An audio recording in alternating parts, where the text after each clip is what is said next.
I've owned an Apple TV 4K now for well over a year, and I wanted to make a quick video sharing my thoughts on it and why I use it over my built-in TV apps, and when I'm not using physical media, why I think it's probably the best streaming box on the market, and I'll be honest with you, one of my favourite Apple products. As always, if you do enjoy this video and find it useful, please hit that subscribe button, give the video a like and join me in the comments. Now here in the UK, the Apple TV is available in two configurations. It's priced at $149 for the Wi-Fi only version and $169 for the Wi-Fi and Ethernet version that does come with double the storage. Now the Apple TV uses Apple's A15 chip, and this is one of the reasons why I've always used it over my built-in TV OSs. I'm going to go in a little bit more detail about the interfaces in just a second, but it is fast, responsive, there's no lag, apps open really quickly, and it really is just a pleasure to use. Now before we go any further, I am part of the Apple ecosystem. I have quite a few Apple devices, and I think to get the best out of the Apple TV, you kind of have to jump into their ecosystem. It is usable without having all of their kind of closed garden. You just need an Apple ID to get it set up when you first turn it on, but a lot of the features that I'm going to talk about in this video do rely on you being as part of the Apple ecosystem. Now the interface on the Apple TV is what you would expect from Apple. It's simple, there's not a huge amount going on. We've just got icons for all our apps. This is again another reason why I use this over my TV's built-in operating system. I've had a Sony Android TV and I currently have an LG TV with WebOS. I find WebOS really cluttered, horrible to navigate, whereas the Apple TV is just so much easier. You can move your apps around like you can on an iPhone or an iPad. The icons are super clear. Lovely kind of mirrored finish on all the apps. I know that's not a deal breaker for most people, but it's just nice and clean and I really enjoy using it. Now just touching on some of the apps that come built into the Apple TV, there is one called Apple TV, which is not to be confused with Apple TV Plus, although it is where you go to access Apple TV Plus. It's a little bit confusing, but the Apple TV app itself kind of acts as like a hub for your Apple TV. Here you can go into it and it looks across your streaming services, although it doesn't include Netflix for some reason, but it looks across Disney Plus, Apple TV Plus and a few others, and you can kind of see your continue watching, so it's all in one place. I personally don't often go in here and do that. I just go straight to the app to pick up any TV shows or movies that I've been watching. Now I'm going to touch on a few more apps a little bit later on in the video, but you also have the classic Apple apps that you would expect. Apple Photos is on here, which again, if you're part of the Apple ecosystem and you use iCloud Photos, you can access your photos here, put them up on the TV, which again is really nice, and you can use them as your screensaver. But you also have AirPlay, so you can AirPlay images from your phone to the TV, or mirror your TV or MacBook directly to the Apple TV, which is something I use quite often. Sometimes I'll be sat on my sofa and I want to put my laptop screen on the TV, so you can just AirPlay it directly to the Apple TV. Again, I'm aware that a lot of TVs have this built in now, but I've never had any issues using it this way. Where I have had issues, particularly with my Sony Android TV, trying to get the AirPlay to work, it was not very reliable. Now the interface is controlled with this remote, which again is classic Apple. It's simple, it's metal, it feels nice, it doesn't feel too cheap. You have this kind of scroll wheel, it doesn't actually move, it's kind of like a touch wheel at the top, a bit like the old iPods that you used to have. You've got a pause play button, a mute button, a back button, a home button and your volume up and down button, as well as a power button at the top. The remote charges via USB-C. I have a slightly older version of the remote that still charges via Lightning. I do intend to replace it because I need to get rid of Lightning completely, but the newer ones do charge with USB-C. I have probably charged this 2 or 3 times since I've had it. The battery lasts for ages, so don't let that concern you at all. The remote also has a Siri button. Now I never use Siri on any of my Apple devices, however I do often use it on the Apple TV. I find myself often just saying the show that I'm looking for and it will search for it and open it up for me in the correct streaming app. So again, that's really nice. Also, if you're searching for something on YouTube, you can it will say hold to dictate and you can just hold down the Siri remote and say what it is you want to search for. Now if you have an iPhone, you can also control the Apple TV with the remote app in the control center. This works fine, no issues, and it also has a Find My Remote function if you do lose your remote. However, I often lose my remote on the sofa, and this doesn't really pinpoint it to an exact location. As I'm moving it across the sofa, it will just tell me that it's nearby, so it doesn't help. But I imagine maybe if you take the remote to different rooms and stuff, it would be really useful. I think it would be nice if they put like a little sound here, like the AirTag, so you can make it beep, so you can help locate it that way. But unfortunately, mine doesn't do that, and I don't think the new ones do. So I don't often use the Find My Remote feature. One really nice feature that I do use all the time is when I use the dictation, sometimes it doesn't pick up what I'm saying, but whenever you go to a search bar or go to somewhere you can type on the Apple TV, if you look at your phone, it allows you to pick it up straight away and just type on your phone and it will come straight onto the screen.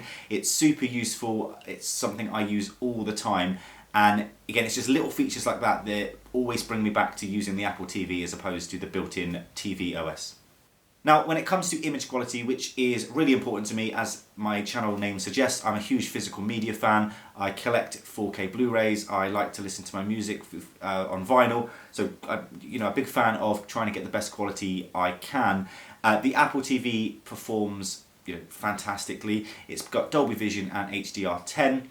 So, if you're watching things on Netflix that support Dolby Vision, you'll get that as long as your TV supports it as well. Same with HDR10.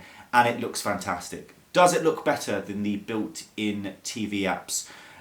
I've tried to compare A to B on a new LG TV. I honestly noticed very little difference. I know some people say that one is better than the other, but they looked identical to me. Maybe on some older TVs, or like a TV with not much image processing or a weak image processing processor built in, you might notice a little bit of difference. But I think comparing just the image quality between the built-in TV apps and the Apple TV apps, I personally don't really notice any difference. It's just that kind of ease of use and having it all nicely laid out is what brings me to using the Apple TV all the time.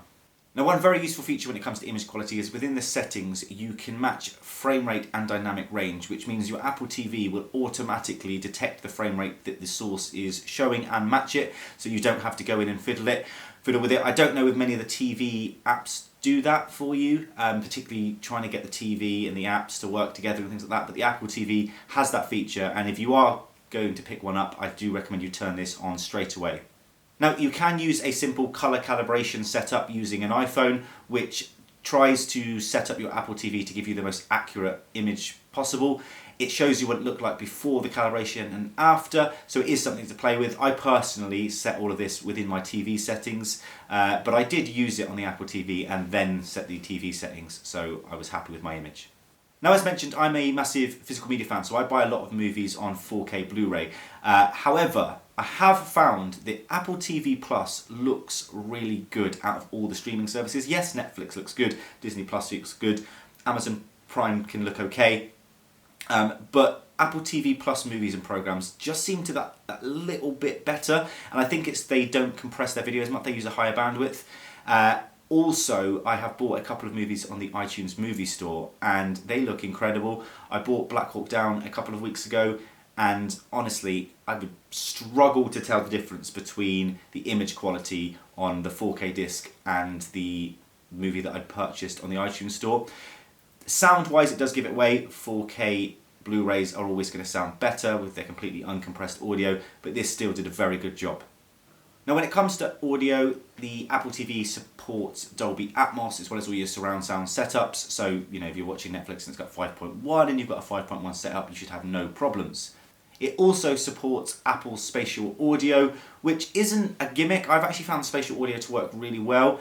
So if you have AirPods, you can put your AirPods in. They, again, part of the Apple ecosystem. You put them in and it will connect to your TV straight away and say that it's found your AirPods.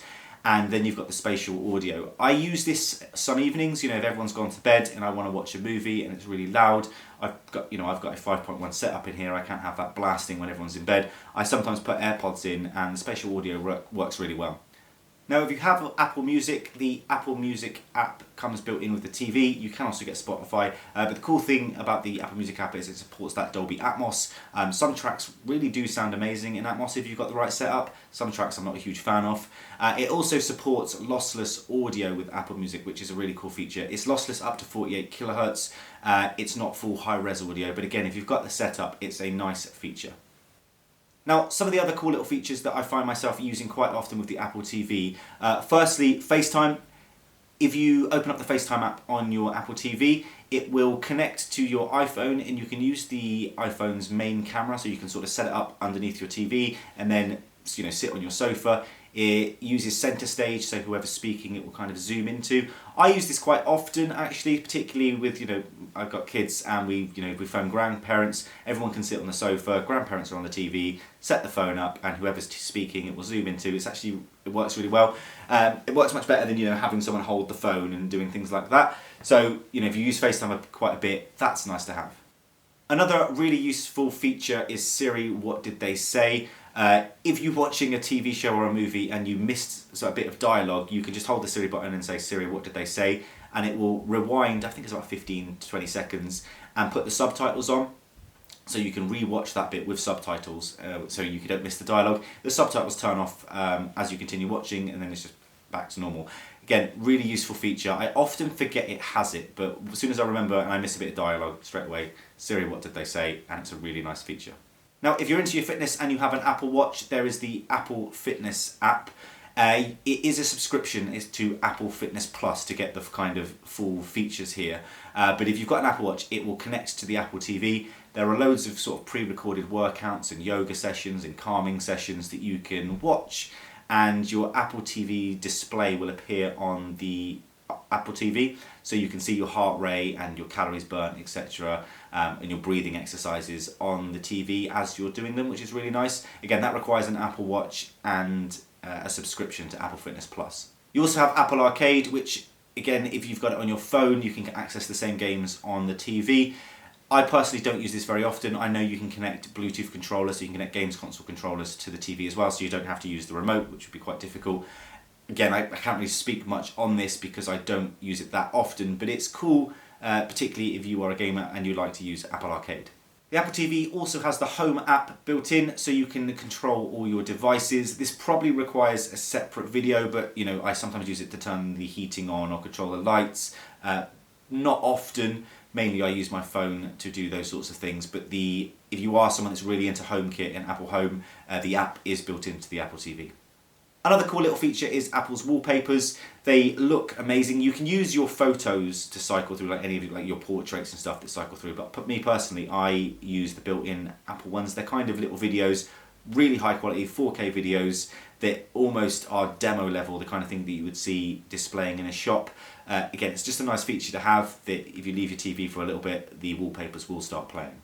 Now, I did put getting an Apple TV off for quite some time. I was one of those people that was like, what's the point? I could just press the Netflix button on my TV remote.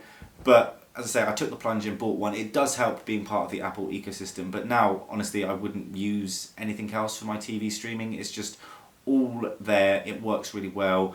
I'm a massive fan of it.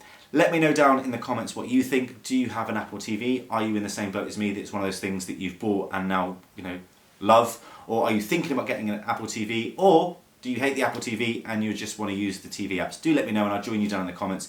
As always, thank you for watching. If you have found this video at all useful, please do hit that subscribe button. I've just hit 800 subscribers at the time of recording this, which I'm really happy about. Let's get to 1,000. Thank you for watching.